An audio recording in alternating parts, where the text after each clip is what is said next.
There's the money in there. I must have put it in the wallet. You must have put it in your wallet. Okay. It's about $30 you said? Okay.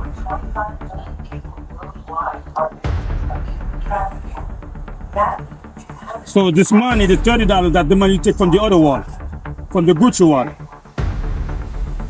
Okay. A thief targets a disabled traveler at one of the most surveilled locations in any airport. Deputies make the arrest in minutes. The evidence is on camera. So why does this case have a legal flaw that could unravel the entire interrogation? How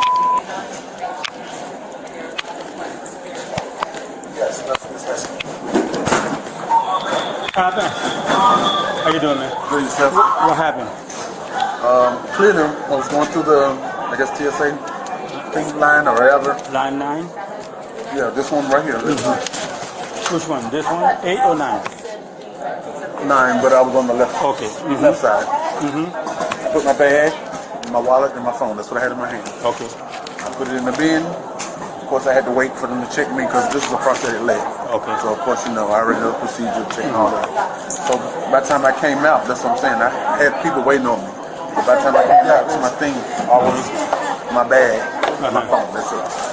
Or you get your bag and your phone and you didn't find your wallet. I didn't find my wallet. Oh, okay. So obviously we get somebody, you know, who's on the camera, so he's in custody right now. Are you willing to press charges against this guy? You have your ID with you? Well, this is my wallet. Did you have any money in the wallet? How much money do you have in the wallet? I honestly don't know. It was over. No, let me try to touch it off. It was over 25. I know that because I've been playing. $25. Yeah. That's it? Yeah. I mean, more than 5, not like a 20. It was split up. Okay. But my ID, no more than $25. Yeah, no more than that. Okay. How about that? I guess he thought it was something with a Gucci wallet. Oh, okay. So I guess he thought what color was the wallet? Black. Black wallet. What's the name? Gucci. Gucci wallet. I'm gonna give a plug for my team. So if you could contact TSA, these are the names, okay? And my name is in the packet. You need anything else? That's right. Thank you. Thank you. I hope you have a better day, okay? Thank you. This is what I want you to do, man, for me, man. I want you to write a statement for me. And at the end, said I want to prosecute, okay? Did you give him any permission to take your wallet? No, I don't even know who it is. No, okay. Sir,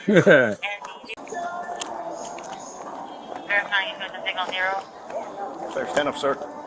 No, nothing. Turn around. Just hands behind your back.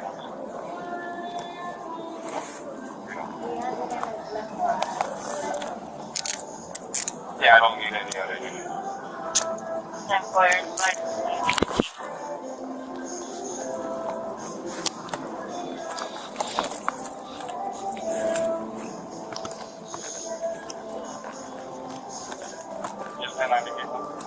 Yes, 4980. Got it? Yep.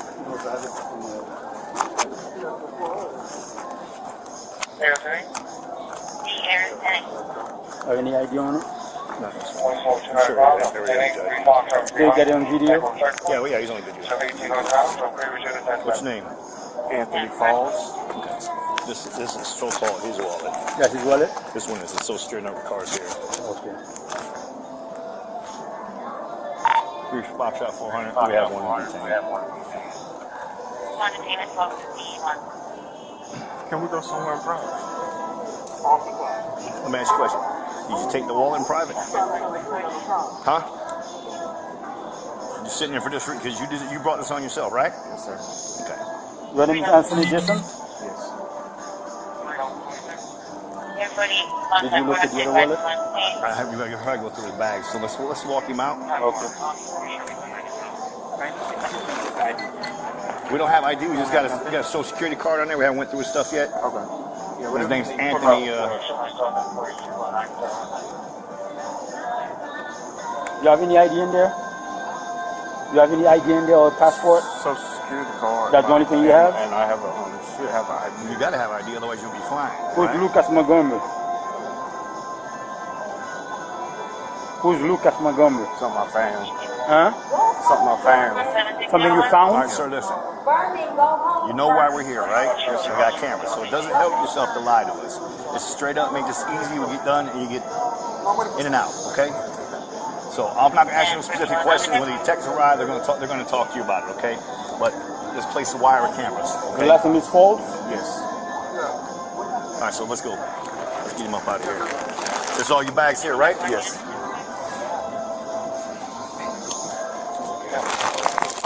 What's your birthday for? You going with him? Let me take him to my car. How you doing? Good. Excellent. I didn't want to leave, but so the victim wants to prosecute. They're still at the checkpoint. So We got it. they'll get it for you. Because all they got on him right now is Social Security card. Once they get it, we'll make sure it gets coming to you guys. And the victim's still in the front, right? He wanted to leave. He wanted his wallet. He has the wallet. I have it. The wallet he has in the pocket. Yeah. It's all beat up. So we had a pocket. Hey, Sarge. So the victim's wallet, we haven't went through those bags yet. We haven't recovered the wallet yet. So the victim's over here wanting his wallet back, obviously. So we haven't went through any of that stuff. Clearly on video, you're watching me. All right. All right, like I said, before I ask you any question, I need to ask you with you, all right, okay? Yes, sir. You have to remain silent and to refuse to answer any questions. Anything you say can and may be used against you in a court of law. You understand? Yes, sir. You have the right to talk to an attorney before talking to me and to have an attorney here with you doing questioning now or in the future. Do you understand? Yes, sir. If you cannot afford an attorney, one will be appointed to you. Do you understand? So knowing and understanding your rights, are you willing to speak to me now without an attorney present? So, what happened in there today? I'm just rushing, trying to get through the process and grab the wrong wallet. Okay, you grabbed your own wallet? So, okay. Did you have any wallet on you? Yes. So the wallet that you grabbed, was it yours or somebody else? The one I got in mine. Huh? The one I had in mine. Apparently, when we check your luggage, and we located a black Gucci wallet, and does it belong to you? Where you get that wallet from? Like I say, trying to rush through, get through the process. I grabbed the wrong bin. So what? I grabbed it. I got reached in the wrong bin because I had a bag with me. Okay. But did you have a black wallet? That's my question. My wallet is. Huh? My wallet is brown. But you picked up a black one, a Gucci, By accident. by accident. Looked like I was trying to kill them. Okay. It has a stripe on it. It's very, very noticeable. Yeah, it's very noticeable that wasn't your wallet that you picked up. I don't think that was an accident, if you ask me. And you put on the side of your bag. You think that's an accident? Like I said, I was trying to my flight. How much money did you have in your own wallet? I don't remember. Okay. So the thing is, when the victim said he had some money in his wallet, when we located your wallet, it was empty. You understand what I'm saying? How much money do you have in your own wallet? Too much. Huh? 25, 20, I think it's still my shoe. You have any money? You have money in your shoes? Should be my shoe. Is that your money or the money you took from the other wallet? Your money in your shoe. What are the money we found in the wallet there? Huh? Hey, you put your foot out there for me, please. You have any gloves? Yeah. Let me see. What's the green part? The green part? There's nothing in there. You see all the food. Tell us, help you. If you see something, say something.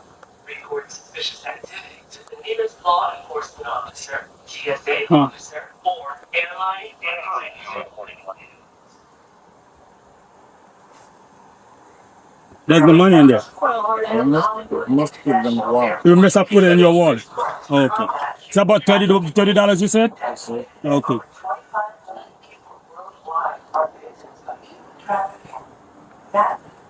So this money, the $30, that's the money you take from the other wall, from the Gucci wall. Okay. All right. No, put it. He said it's about like he took about $30 from the guy's wallet. Yes. Loosen these please. Can you step out? Step out. Step out. Can you step out? Oh, Jesus. I can't get up. You fix the smell some? Yeah. There we go. You can loosen this. Yeah, it's loosened. You see? That's it, dude. It's about Yeah. as loose as it can. All right. Oh, cool. So who's Lucas? Lucas Montgomery? Oh no? Oh. Let me sit in there. Yeah, he said he doesn't know who did this, but there you go. Okay, all right, bud. We're We're going to charge him with possession of a stolen stolen credit card. That's a stolen That's a credit card? felony. Okay. Let's see if we can find this guy. So you said you have more than $25, right? All right, so I'll give you the wallet already. Did I? Yeah. All right. This is what we got on here. One, remember that? That's a 5. 1, 2, 3, 4, 5, 6, 7, 8, 9, 10, 11, 12, 13, 14, 15, 16.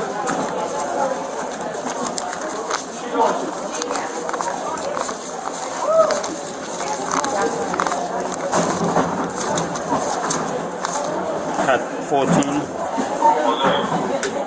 15, that's 20 plus a 20. Is that your 22? I promise you, it could have been. I have stuff folded in my wallet. I Okay. know I just won this playing games. Okay. So that could have been some extra, but I know that's to a fact. Well, I had 20 or more.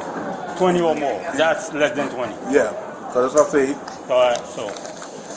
All right, this one is returned to you, okay? Thank you. And we continue 20, 25, 26, 27, 28, 29, 30, 31, 32, 33, 34, 35, 36, 37, 38, 39, $40. All right? Thank you. All right? Thank you so much. All right. So you said that you're willing to press charges, right? I am. Okay. So you already signed everything, okay? All right. So you have any questions for me? Okay. 3 legal questions define this incident. When did custody begin? Were the suspect's rights honored at that moment? And what are the consequences if they were not? The Supreme Court in Berkmer v. McCarty 1984 established that the moment handcuffs are applied, a suspect is in custody under the Fifth Amendment. Miranda protections attach immediately, not after processing, not after transport, immediately. In this footage, the suspect was handcuffed at the 2-minute 36-second mark. The Miranda advisement was not delivered until the 6-minute mark. During that 3.5-minute window, deputies asked questions about the suspect's identity, his knowledge of other individuals, and the circumstances of the incident. Missouri v. Seibert 2004 is the controlling authority here. The Supreme Court held that where substantial questioning occurs before Miranda is administered, a court may suppress not only the pre-Miranda statements, but also the post-Miranda statements that repeat or confirm them. This is the central legal vulnerability in this case. Miranda v. Arizona 1966 does not allow for a grace period. The rule is structural. No custodial interrogation without prior advisement. A deputy who handcuffs a suspect and then asks a single question before reading rights has already created a suppression issue. The search of the suspect's bags, however, stands on firm legal ground. Chimel v. California 1969, affirmed in Arizona v. Gant 2009, authorizes a warrantless search of the area within a lawfully arrested suspect's immediate control. The wallet recovered from the luggage is admissible. The Miranda gap does not reach physical evidence, only statements. Florida Statute section 812.14 divides theft into tiers based on value. Property under $100 is a second-degree misdemeanor. Between $100 and $749, a first-degree misdemeanor at $750 or above. The charge elevates to grand theft. A third-degree felony, a Gucci wallet at retail, may push this case across the felony threshold before a single dollar of cash is counted. Two additional statutes apply independently. Florida Statute Section 817-60 criminalizes knowing possession of another person's credit or debit cards. Florida Statute Section 817.568 addresses criminal use of personal identification information. The third-party document recovered from the suspect creates potential exposure under the second statute regardless of the Miranda issue. The lesson for law enforcement is precise. Miranda compliance is not a formality to complete at a convenient moment. It is a constitutional threshold. Every question asked after handcuffing and before advisement is a potential suppression target. The remedy for this is not legal argument in court. It is timing discipline at the scene. The physical evidence here is overwhelming. Video surveillance, a stolen wallet in the suspect's luggage, cash concealed in the suspect's shoe, 3 inconsistent accounts given on camera. But the question the court will consider is whether the statements that connected all of that evidence were obtained lawfully. Did the 3.5-minute gap before Miranda cost the prosecution its strongest admissions? Did the third-party identification lead to a separate charge? And what did the valuation of that Gucci wallet ultimately decide? The answers are in the case file. Whether they favor the state or the defense depends entirely on how a judge reads Missouri v. Seibert.